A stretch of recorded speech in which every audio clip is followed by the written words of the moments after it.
Insights, o podcast do Bradesco.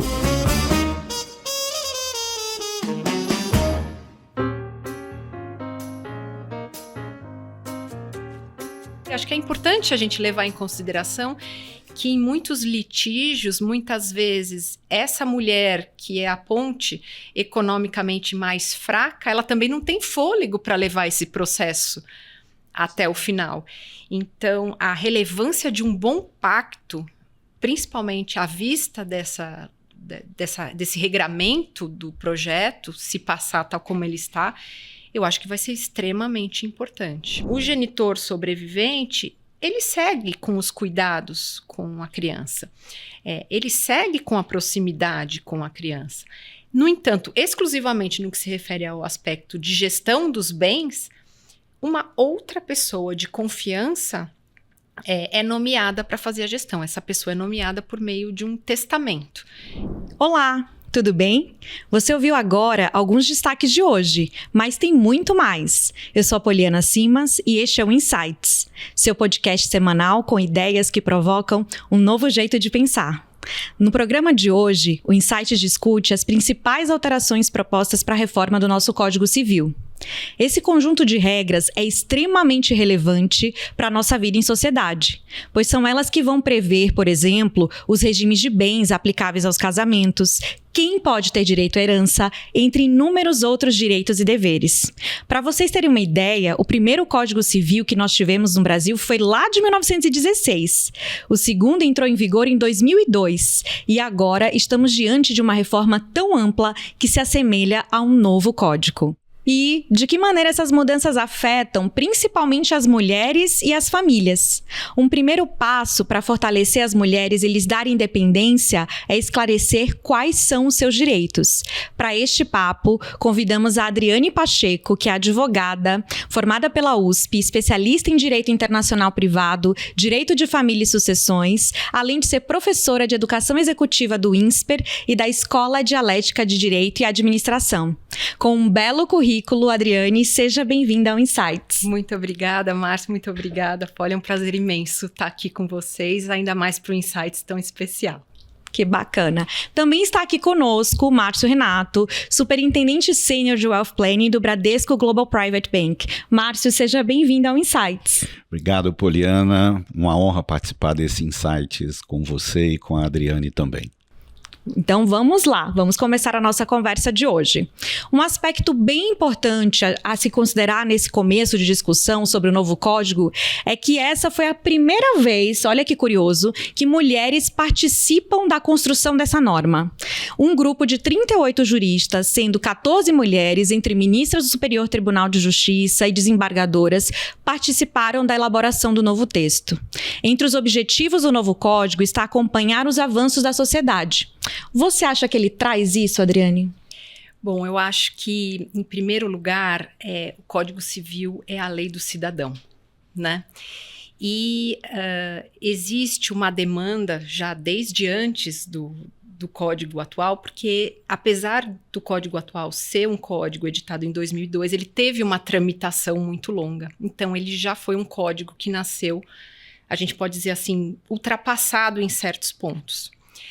E considerando especialmente a prática do direito de família e do direito de sucessões, a gente percebe que é muito claro que a lei ela precisa se ajustar à sociedade e não a sociedade se ajustar à lei. E nesse momento de repensar, né, os principais pontos do código com a reforma, eu entendo que sim, muitos pontos que foram demandas ao longo dos últimos anos vêm a ser contemplados, né, no projeto de reforma. E se eu fosse tocar nos dois principais, eu diria que o primeiro não nos referimos mais a necessariamente homens e mulheres, que são, né, os substantivos usados hoje para definir o casamento, para definir a união estável. No lugar disso, a gente usa pessoas, até para contemplar as uniões homoafetivas, são uniões entre pessoas, né? Não necessariamente eu preciso ter um homem e uma mulher para ter efetivamente uma família. E o segundo ponto que eu acho importante é a efetiva equiparação no texto da lei dos direitos daqueles que são casados e daqueles que vivem em união estável. Então, muitas das alterações que a gente vê no texto, sobretudo da parte de direito, família e sucessões, são alterações para contemplar o convivente onde só era contemplado anteriormente o cônjuge. Isso só para dar um panorama geral de demandas que foram contempladas. Adriane, também temos novidade na parte de direito de família no que diz respeito ao regime de bens. Como fica o regime de bens na união estável e no casamento? Márcio, em primeiro lugar, o regime legal, que é aquele que a lei determina, né, se as partes não querem fazer um pacto, por exemplo, continua sendo o regime da comunhão parcial de bens. E esse é o regime que a grande maioria dos brasileiros acaba adotando, sim, por ser o mais simples, o mais direto, né? E esse regime traz uma série de novidades. Algumas dessas novidades sequer refletem hoje o que a jurisprudência tem entendido. E um exemplo que eu acho bastante relevante pelo potencial de ensejo, até de litígios que pode causar no futuro, é, por exemplo, a valorização da empresa.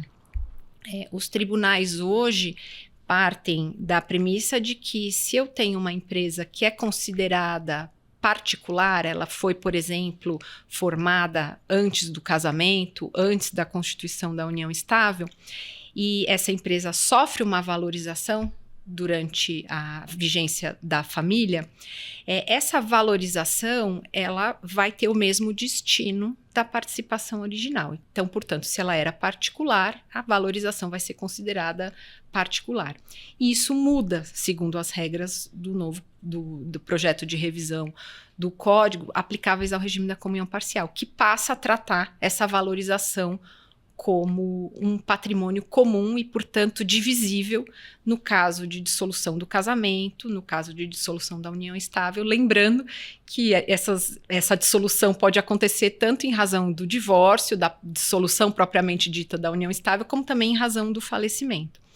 Então, isso é um ponto relevante, e lembrando que lá nas disposições transitórias eu tenho uma regra que determina que, ainda que o casamento tenha sido celebrado antes das mudanças realizadas ao Código, as regras do projeto vão se aplicar. Então, eu posso ter uma mudança significativa no racional das famílias ao determinar ou aceitar um regime de bens que é o regime legal.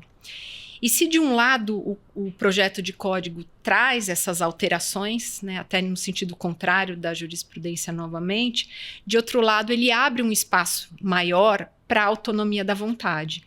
Então eu tenho algumas previsões que eu acho bastante interessantes trazer. A primeira é os pactos, né? A gente conhece o termo pacto antinupcial, porque ele é celebrado antes do casamento. O projeto abre a possibilidade de pactos no casamento serem celebrados na sua constância. Então, pensando uma família que é afetada por uma regra como essa, nova, né, que eu comentei, nada impediria essa família de fazer uma alteração no seu regime de bens para dispor em sentido diferente. Uma outra porta que é aberta pelo projeto nessa frente é a possibilidade de um pacto prever uma mudança automática de regime de bens, né? Muitas famílias optam por um regime bastante restritivo no início, porque não sabem se aquele relacionamento vai dar certo, se não vai, então optam, por exemplo, pelo regime da separação de bens. Mas conforme o tempo vai passando, se percebe que eventualmente não é mais necessária essa divisão de patrimônio estanque entre as duas partes, né? E o código vai prever essa possibilidade de mudança automática no lugar do que hoje as famílias precisam recorrer ao judiciário para pedir que o regime de bens seja autorizado. Então, o pacto pode prever, por exemplo, durante os primeiros 5 anos é patrimônio individual, separação de bens. Depois de 5 anos juntos, converte automaticamente a partir dali em comunhão parcial. Parcial, exatamente. Fantástico. E aí, só lembrando uma tônica do projeto, né, que quaisquer alterações sempre tem vigência da data em que ela foi operada em diante. Uhum. Não haveria possibilidade de efeitos retroativos, né? Para contemplar o período anterior à alteração. Perfeito. Essa é a única condição. Adriana, como é que fica as regras de transição para quem se casou antes da entrada em vigor do Código? A rigor, né? A regra de transição vai determinar que o regime novo se aplique imediatamente. E, Márcio, a tua pergunta me fez lembrar de um ponto importante. Porque como a regra nova se aplica, eu tenho alguns regimes que eles caem. Então, o regime principal que cai é o regime de participação final nos aquestos. Ele está previsto no nosso código, ele é pouquíssimo utilizado e ele é descartado no projeto. Para esse caso, se alguém é casado por esse regime, eu não tenho um novo para aplicar. Então, especificamente para ele, eu sigo adotando o regramento anterior. E a mesma coisa para o regime da separação obrigatória, que também não está mais previsto. Houve até uma discussão a respeito, mas ele não está mais previsto, sem prejuízo de que aqueles que são efetivamente casados ou mantêm união estável por esse regime sigam com o seu relacionamento pautado pelas regras atuais. E do ponto de vista da herança, quem herda e quem não herda nesse novo projeto, Adriana? Isso também é uma alteração bastante significativa do projeto de código. Eu não digo significativa do ponto de vista dos descendentes nem dos ascendentes, porque esses continuam na primeira e na segunda posição sucessória, respectivamente. Mas o cônjuge e o convivente, esses sim, sofrem um impacto gigantesco pelas regras do projeto de reforma do código. Por que eu digo que é um impacto gigantesco? O código atual, ele previu uma série de direitos sucessórios para os cônjuges que depois, por uma decisão do STF, foram estendidos aos conviventes, né? Aqueles que vivem em união estável. E essas regras contemplam 2 pontos centrais, na minha visão. Primeiro é a concorrência sucessória, com os descendentes e os ascendentes. E um direito sucessório próprio em terceiro lugar, na falta dos 2 primeiros. Essa concorrência sucessória, ela é suprimida no projeto de código. Então, eu tenho o cônjuge e o convivente em terceiro lugar, recebendo a herança, apenas se não houver descendentes. E aí, quando eu falo de descendentes, eu não estou falando só de filhos, né? Eu falo de filhos, netos, bisnetos. Então, na ausência de quaisquer descendentes, o cônjuge e o companheiro não chegam. Quem chegam são os ascendentes, os pais, os avós, os bisavós. Na falta de membros dessa categoria também, aí sim que o cônjuge e o convivente vão passar a herdar. Então, veja a diferença de tratamento num caso e no outro. E aí a gente tem uma outra questão, né? Porque hoje não se permite que o cônjuge e o convivente sejam totalmente afastados da sucessão, porque eles são considerados o que a gente chama de herdeiros necessários, herdeiros obrigatórios, têm que receber uma parte da herança. O projeto elimina do rol de herdeiros obrigatórios o cônjuge e o convivente. Então, eu posso ter uma situação em que simplesmente eu não tenho descendentes, eu não tenho ascendentes, e o cônjuge e o convivente não chegue a receber patrimônio porque ele foi excluído por meio de um testamento. E com a nova previsão, ele vai poder ser validamente excluído. E como se fosse assim a coroa, né, de tudo isso, a gente tem ainda uma possibilidade prevista lá nas regras dos contratos, que vai dizer o seguinte: muito bem, seguimos com a regra geral de que eu não posso renunciar a uma herança de pessoa viva, mas eu não vou considerar uma herança de pessoa viva uma renúncia a um eventual direito sucessório do cônjuge ou do convivente. Então, somadas essas 3 questões que eu comentei, a gente tem uma restrição bastante significativa dos direitos sucessórios de cônjuges e conviventes. Adriane, É claro que o testamento vai poder continuar a endereçar questões sucessórias, privilegiando o cônjuge casado pelo regime da separação de bens. Mas o pacto também pode ser um instrumento para privilegiar o cônjuge na sucessão se casado por esse regime. Está correto? Sim, e eu acho que esse ponto é um ponto que vai ser bastante importante nesse contexto que a gente comentou, né, de direitos sucessórios, sobretudo, bastante reduzidos, e eu posso prever regras indenizatórias, por exemplo, compensatórias. Um bônus no por tempo de pacto, casamento. Um bônus por tempo de casamento. Nós temos casos em que havia uma preocupação grande de, poxa, e se eu sair do mercado durante o casamento para cuidar dos nossos filhos, ou porque eu quero te acompanhar numa viagem, numa oportunidade de trabalho que surgiu para você e abro mão, né, de coisas da minha própria carreira que hoje me garantem o meu bom sustento, o meu padrão de vida, né? E nesse caso, o que se preveu, além de uma quantia efetivamente, foi uma previsão relacionada ao imóvel que serve de residência para a família. Nesse caso, havia uma previsão para a hipótese daquela união se encerrar durante a vida. Era um casamento, então, no caso, pelo divórcio, mas havia o ajuste dessa cláusula para prever a hipótese do término do casamento ocorrer em razão do falecimento.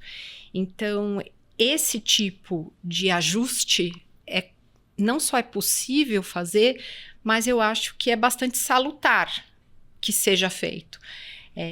E aí eu vou trazer uma outra questão relacionada, que o projeto dá ao juiz bastante ingerência para disciplinar algumas questões que, porventura, tenham saído do que seria formalmente justo. Então, por exemplo, o cônjuge ou o convivente que abriu mão da carreira para prestar serviços domésticos com cuidados com a prole ou cuidados com a residência, mesmo que no regime da separação de bens, pode ter direito a uma certa compensação para que possa garantir a própria subsistência. Esse ponto que você trouxe é bem relevante, porque embora possa acontecer, né, com homens, mulheres, enfim, mas é mais comum nos relacionamentos que as mulheres acabem renunciando à própria carreira, Exato. né, para assumir o cuidado com os filhos, enfim, uma série de outras questões, às vezes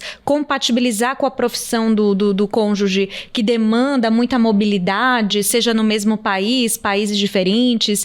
E aí penso o seguinte, uma mulher que se casou no regime da separação de bens, que não há a construção via de regra, né, de patrimônio comum do casal, cada um entra e sai daquela relação com aquilo que é seu, individual, e essa mulher que se casou dessa forma tinha na legislação, né, no conforto na legislação que a gente ainda tem, né, aquela segurança de, na sucessão, eu sou herdeira necessária. Exato. Porque mesmo no regime da separação de bens, o cônjuge também é herdeiro necessário.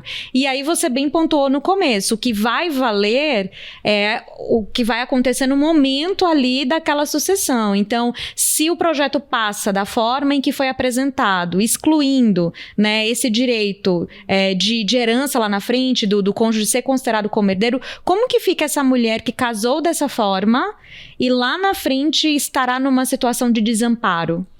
Então, o código abre justamente portas para a intervenção do juiz e correção de eventuais injustiças que decorram dessa situação. Mas eu coloco aqui uma pergunta, será que é suficiente, né, simplesmente esperar que um juiz compreenda toda essa situação e ele dê a sua decisão? Me parece que é muito mais correto e enseja muito menos conflito uma discussão prévia, ou no momento, né, como a gente comentou, os pactos vão poder ser feitos na constância do casamento, já o podem, né, durante a união estável. Então, uma conversa sobre esse tema, associada a disposições no pacto, prevendo justamente qual seria a medida certa dessa compensação em razão de situações desse gênero, isso traz muito mais segurança. E concordo totalmente que a mulher, nesses casos, é a ponta mais frágil, então traz muito mais segurança para essa mulher, como também enseja menos conflito. Porque eu acho que, dado o nosso tema aqui, acho que é importante a gente levar em consideração que em muitos litígios, muitas vezes, essa mulher que é a ponte economicamente mais fraca, ela também não tem fôlego para levar esse processo até o final. Então, a relevância de um bom pacto, principalmente à vista desse regramento do projeto, se passar tal como ele está, eu acho que vai ser extremamente importante. Eu concordo, especialmente por conta dessa questão aí da longevidade, né, do processo e da necessidade da manutenção da mulher, dos filhos, né? E ao mesmo tempo essa resposta ela pode não ser exata, mas se você tem um regramento claro, estabelecido previamente, né, instrumentos válidos, sem dúvida nenhuma vai gerar uma segurança jurídica muito maior para as mulheres. Exato, e não necessariamente se precisa prever o detalhe do detalhe do detalhe, mas se eu tenho parâmetros que são acordados entre esse casal, a decisão lá na frente do juiz se torna uma decisão eu acho que muito mais socialmente relevante, porque o juiz vai estar usando, né, o seu poder para atender aquilo que foi a vontade das partes num determinado momento, e os litígios também vão poder ser resolvidos mais rapidamente, com menos custo e de forma provavelmente muito mais satisfatória para quem está envolvido. Previsível, né? Exato.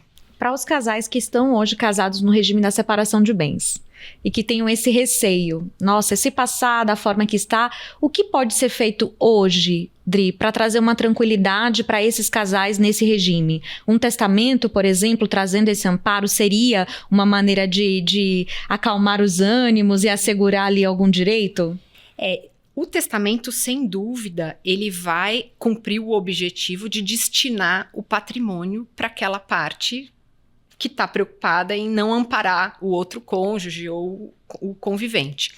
Agora, é importante lembrar que o testamento é mutável a qualquer tempo. Eu fiz um testamento hoje, amanhã eu posso ir ao cartório e mudar o meu testamento e ninguém vai ficar sabendo disso.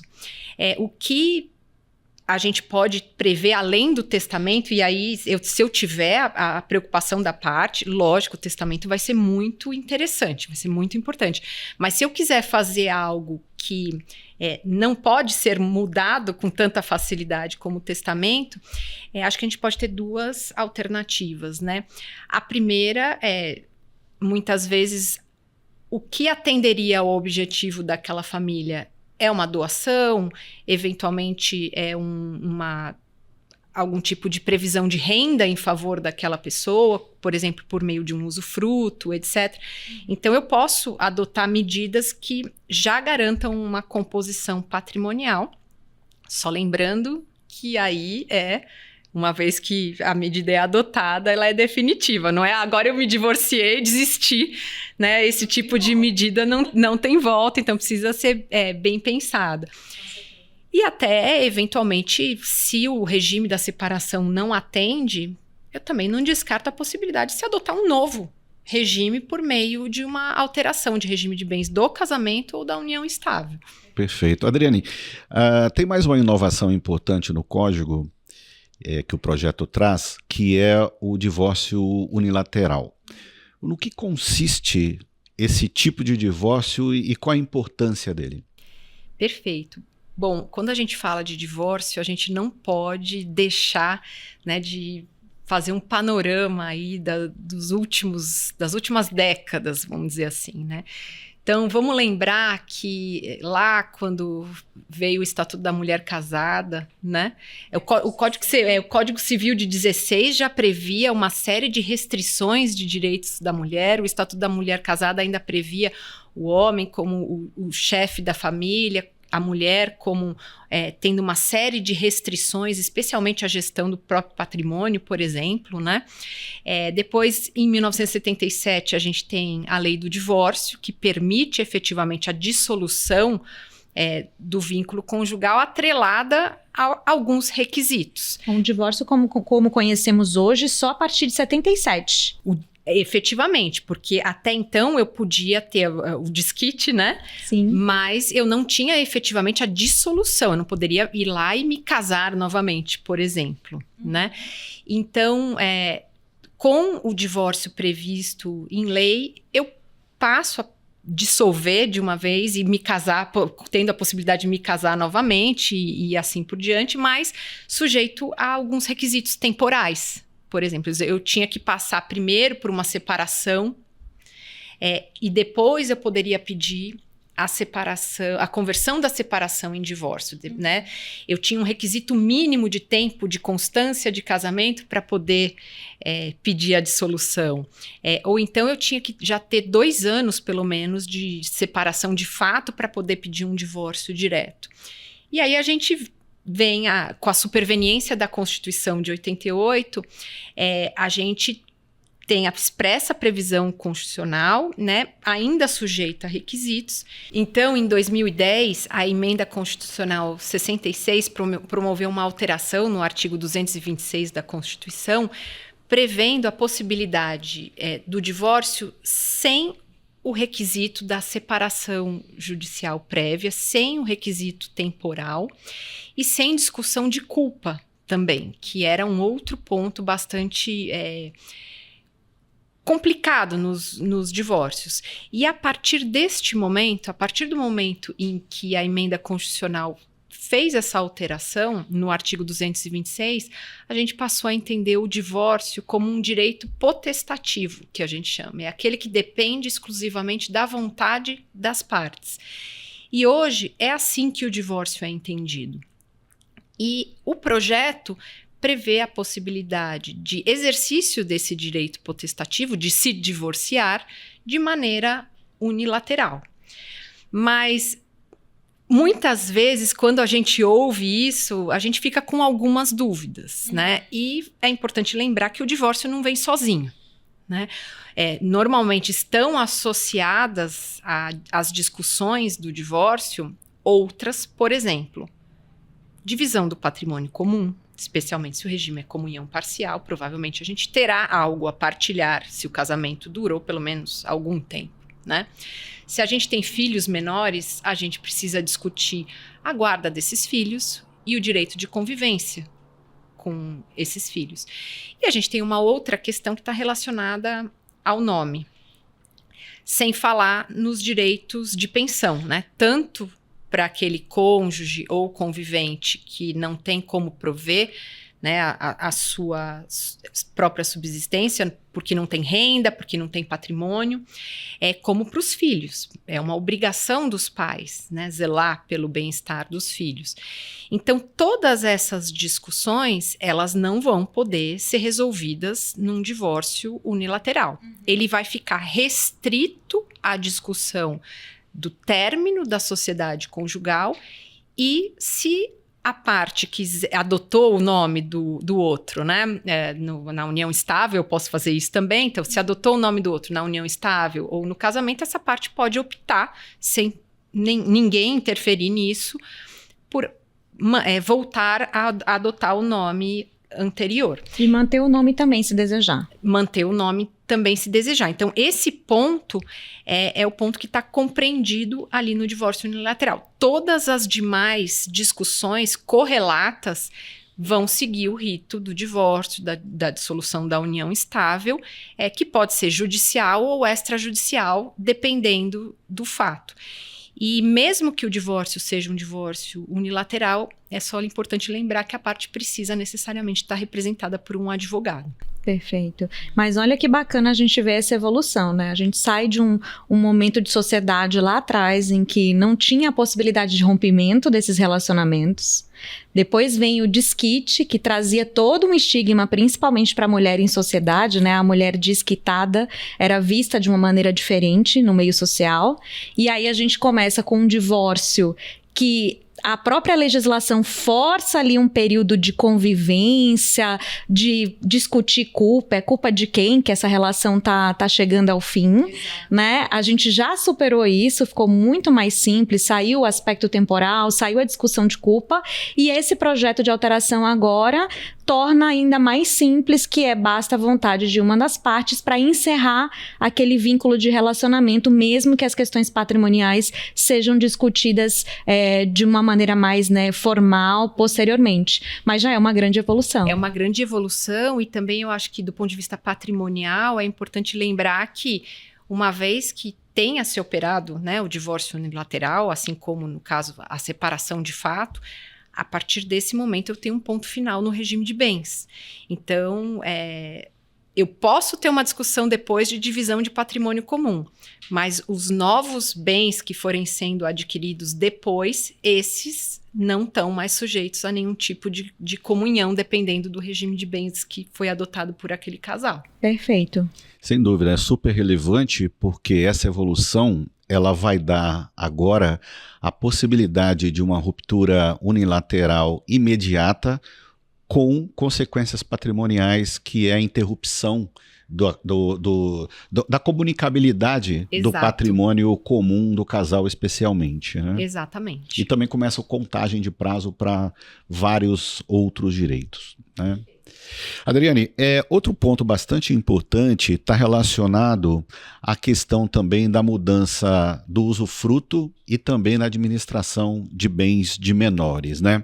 Para evitar exatamente condutas inadequadas, né, dos pais em relação à gestão do patrimônio dos filhos. Na sua opinião, qual a importância dessa inclusão no texto do projeto? A gente falou bastante aqui de divórcio, né? E na minha prática eu vejo que muitas vezes o motivo do divórcio tem a ver com visões diferentes daqueles cônjuges ou daqueles conviventes em relação à gestão do patrimônio.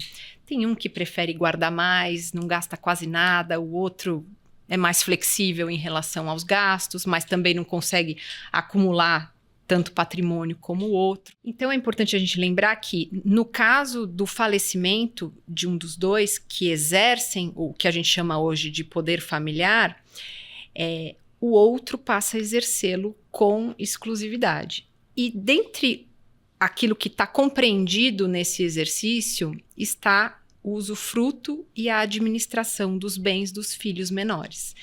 Então, pensando que um dos genitores faleceu, deixou a herança para um filho menor, o ex-marido ou o ex-convivente, a ex-mulher ou a ex-convivente são de direito os gestores daquele patrimônio de herança.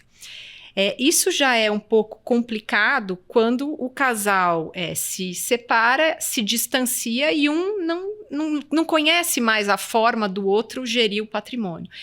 E assume proporções gigantescas justamente quando o motivo do divórcio foi divergências em relação à gestão de patrimônio.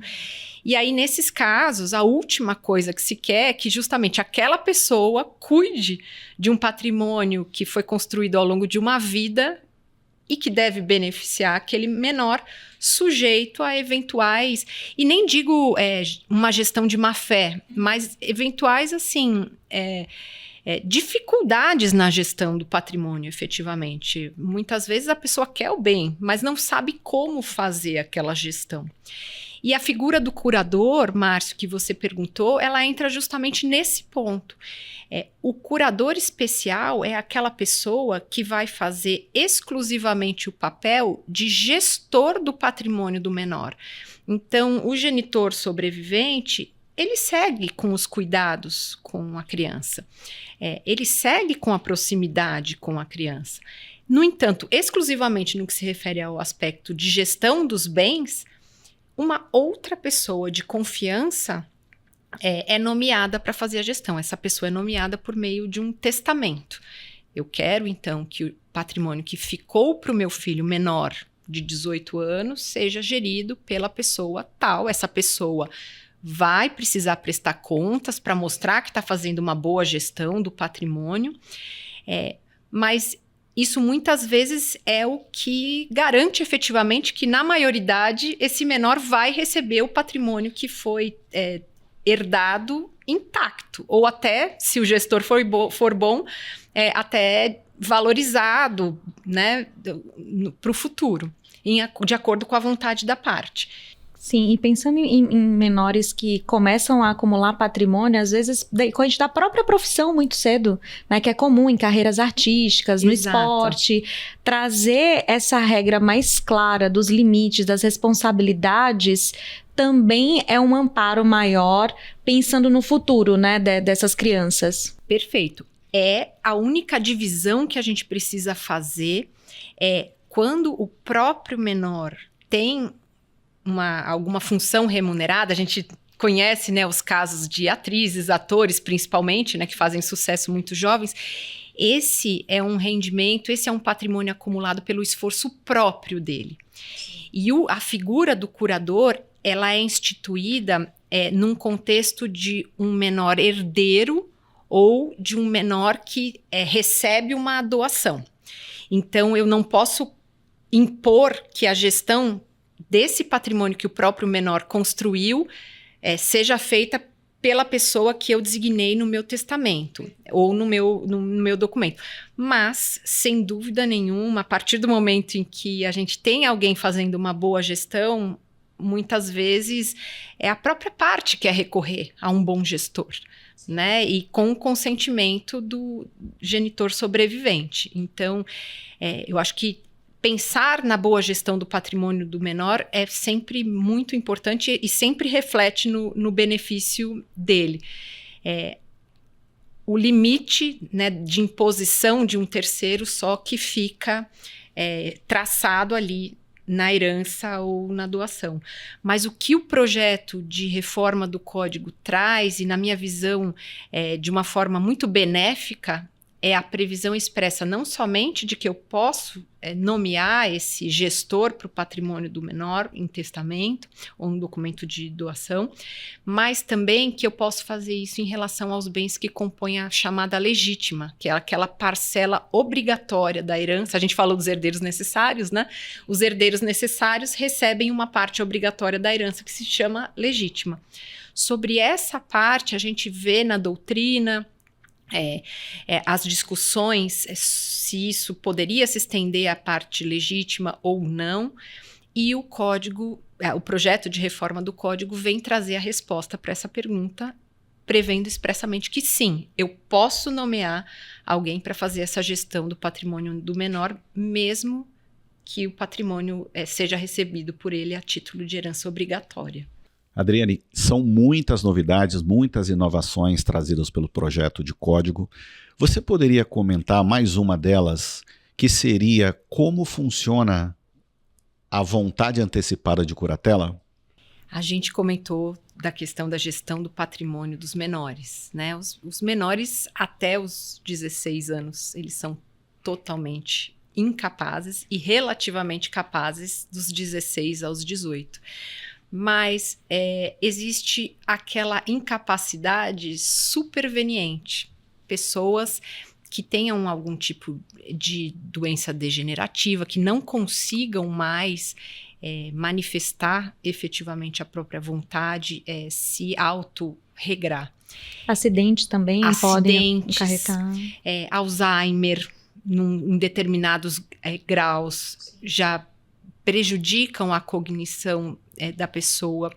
E aí eu preciso de alguém para fazer a gestão do patrimônio dessa pessoa dentro dos limites que o juiz entender serem os necessários, né? Que a curatela, ela vai sempre se adequar à realidade e à necessidade da pessoa. E a pessoa que vai fazer essa gestão, ele é um curador. Hoje a gente tem ali uma regra sobre quem são os curadores pela ordem, então o cônjuge ou o convivente, depois os filhos, etc. Mas o que a gente vê na prática é, muitas vezes, como quem administra o patrimônio, né? É quem reúne, de uma certa forma, um certo poder. A gente vê muitas disputas para quem é o curador. E isso se dá muitas vezes em prejuízo não só do próprio patrimônio, essa oscilação, ora é uma pessoa, ora é outra, ora eles estão brigando e um tentando neutralizar uma conduta do outro. Isso gera um problema e muitas vezes gera um problema para a própria pessoa curatelada, que não tem as suas necessidades providas à custa de um patrimônio que ela própria construiu, né?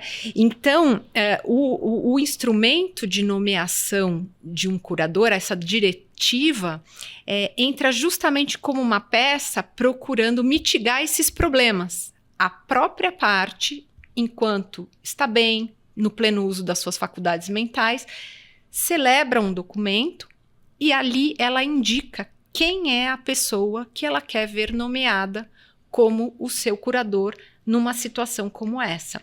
E o juiz acata essa vontade, exceto, obviamente, se tiver alguma questão superveniente que desabone aquela pessoa, né? Então, nomeou um filho que depois se revelou um péssimo gestor, que dilapidou o próprio patrimônio, ou que teve uma questão relevante, uma disputa relevante ali com o seu pai, com a sua mãe, etc. Mas, no geral, o juiz vai tender a acatar, e isso pode prevenir uma série de conflitos.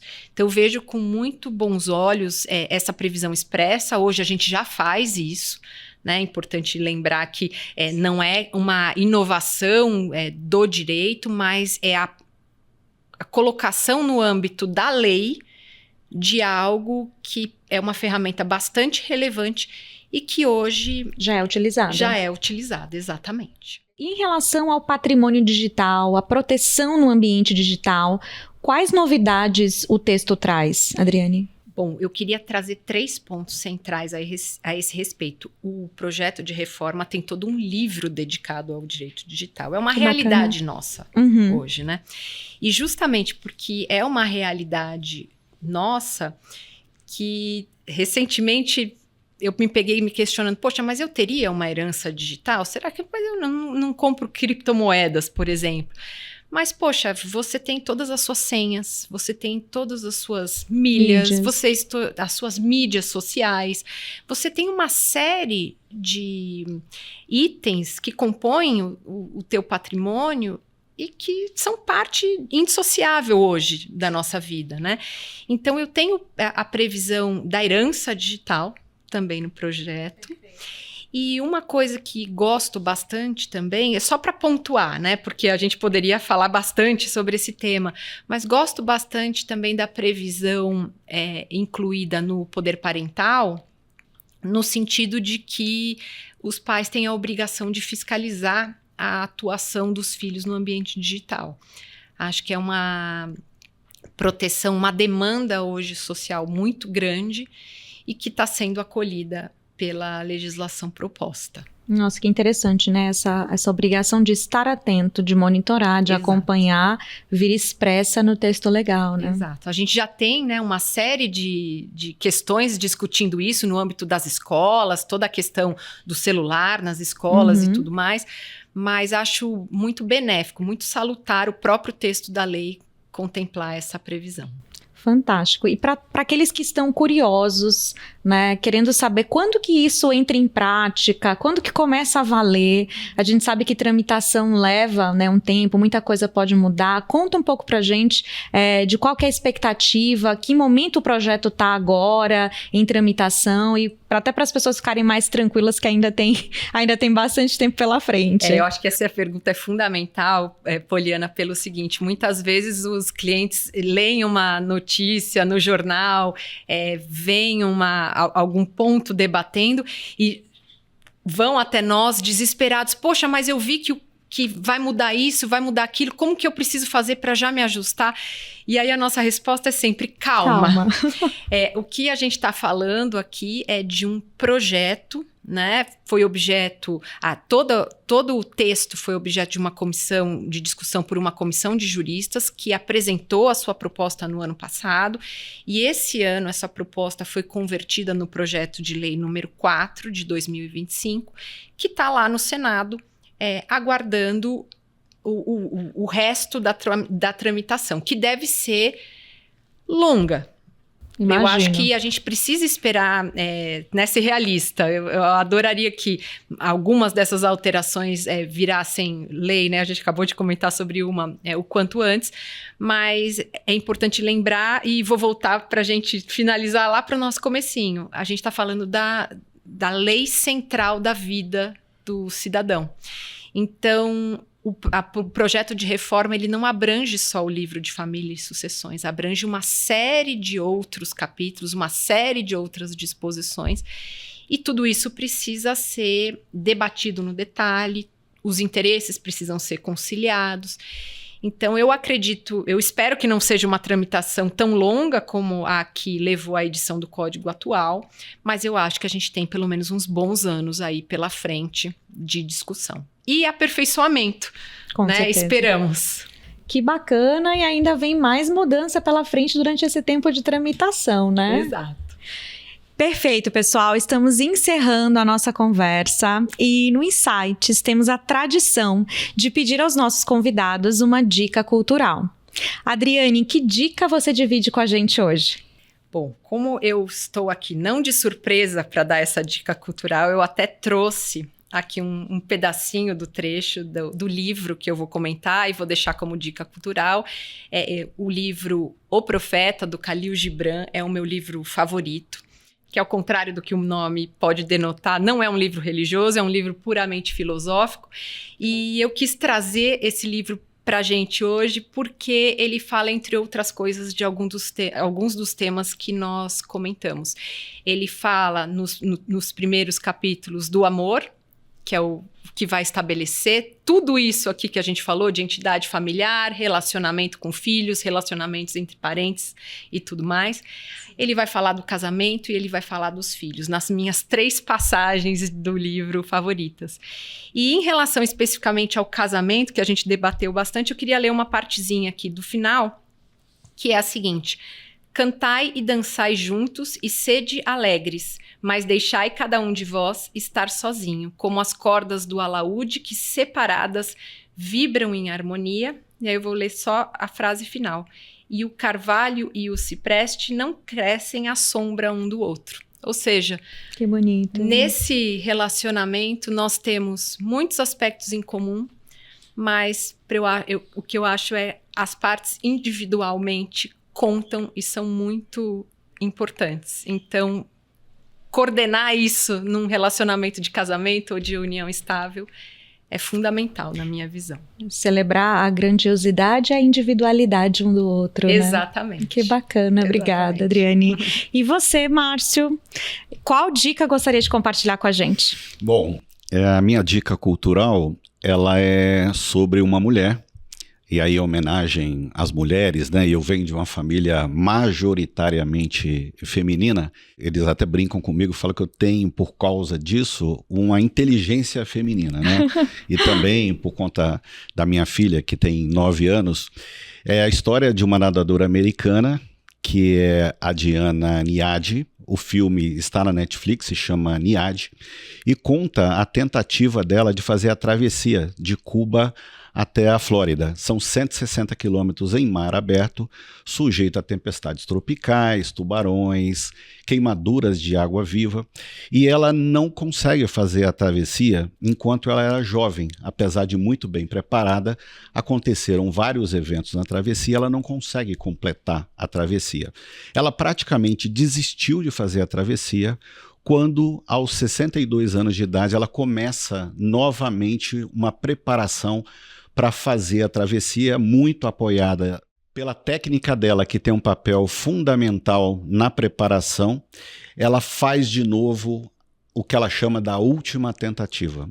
E aos 64 anos, com muita resiliência, muita persistência, muita perseverança, ela consegue atingir o objetivo.